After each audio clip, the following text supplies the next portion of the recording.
Stephen A. Smith here, giving you guys the plays of the week. We had USC rally back against USC, being down 21-0. Texas A&M was able to win the second and fourth quarter, which allowed them to come out victorious in this one. USC just got to finish, man. They had this one. Then we had Colorado and Clemson. Clemson put a belt to ass whooping to Colorado, which is myself. He put up 73 total points, two wide receivers with over 100 yards in that one. Then we had Miami defeating Oklahoma State. Miami going into Oklahoma State and defeating them was very big in this one. Then, unfortunately, I got the wrong highlight for Georgia and Michigan. This was, I think, last week. This was an amazing play, one of the best plays of the year. So I found it, recorded it, posted it. But I will say Michigan did defeat Georgia Tech this past week, for those of you out there that wants to know, and they are rolling right now in this league for sure.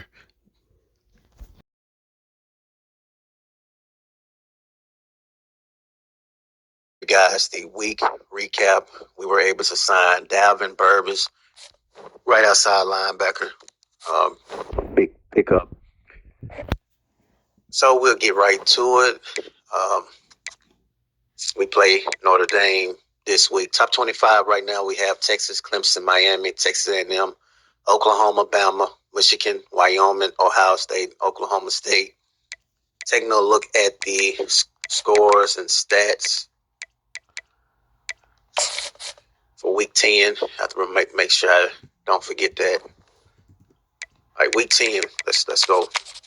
We had Texas A&M and USC. Texas A&M win this game 42-30. They started out slow. USC got up early in this one, but Texas A&M was able to rally back in that second quarter, finishing strong in the fourth quarter. They did win in a turnover battle. Jason Walters threw 2 TDs, 1 interception. They also had done some things on the ground. Trey Hardy, 130 yards, 2 TDs. Trey Hardy also did his thing in the passing game. Bruce Rubin pretty much just been under the radar all season. So I would highly be surprised if he become drafted. USC, they started out strong. They just couldn't finish. I mean, receivers was, they spread the ball around in the pass game. The running back had over 118 yards, 2 total TDs. The kid is very special. Larry, quarterback, threw 2 TDs, 1 interception. So it really came down to just USC giving up that lead. Florida State and Tulane, complete lopsided. Tulane won this game, won in a turnover battle, 7-0. Florida State benched their 2 starting, where they benched one of their quarterbacks, and with no change in between the turnovers. Rushing wasn't there. Offense wasn't there. Tulane on the opposite side. They ran the ball well. That's Kane Poe. They also passed the ball pretty well. That's Frederick Wells. So I feel like I see Frederick Wells' name a lot for Tulane quarterback. Bro, they won in a turnover battle. Ohio State is a team that's been rolling. 2 rushing running backs with over 100 yards or more. They got the job done all throughout this game. 3 interceptions from a free safety. And so they got the job done.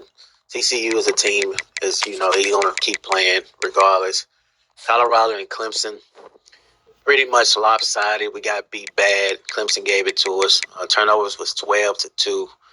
That's career high as far as turnovers. The freshman quarterback threw 8. That was bad. And then my other quarterback threw 3. Just complete domination. Going into Clemson, actually, Fritz did play well, but you're asking for a lot to go in there and defeat a very good Clemson team. 2 receivers with over 100 yards, another 200 yards. They ran the ball well. They played great defense. They played great offense. Clemson just put a B2. I don't even know if I can say what I want to say on here. They put a belt to ass to us. That's basically what they did. Michigan and Georgia Tech. Michigan win this game 49-25. They also won in a turnover battle. Quarterback threw 5 total interceptions. That's Sydney, Michigan. On the other side, their quarterback threw 5 total TDs. Dalton Shelley comes up with 100 yards less 3 weeks in a row. But they've been doing things in the air. 10 receptions, 198 yards, and 3 TDs. I feel like Michigan is understanding that he's going to have to pass the ball to take it to the distance. And so I'm thinking that's what he's doing. Miami and Oklahoma State. Miami win this game 31-21. Very close game.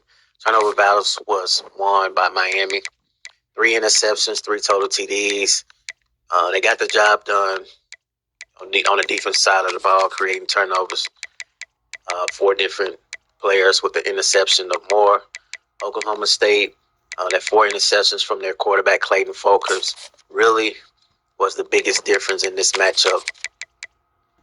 Taking a look at Wisconsin and Texas. Wisconsin falls short once again, 3 weeks in a row. And I want to say Wisconsin did say that he wasn't going to fold in the towel. But turnover battles, he won in the turnover battle. Texas just completely just got the job done. They turned the ball over 4 times, and they still won this game. We don't see that too often. Receivers had their way. Texas is a very good team. They're a very good team. Wisconsin, on the other hand, that's 4 interceptions they was able to create. Receivers, not so good.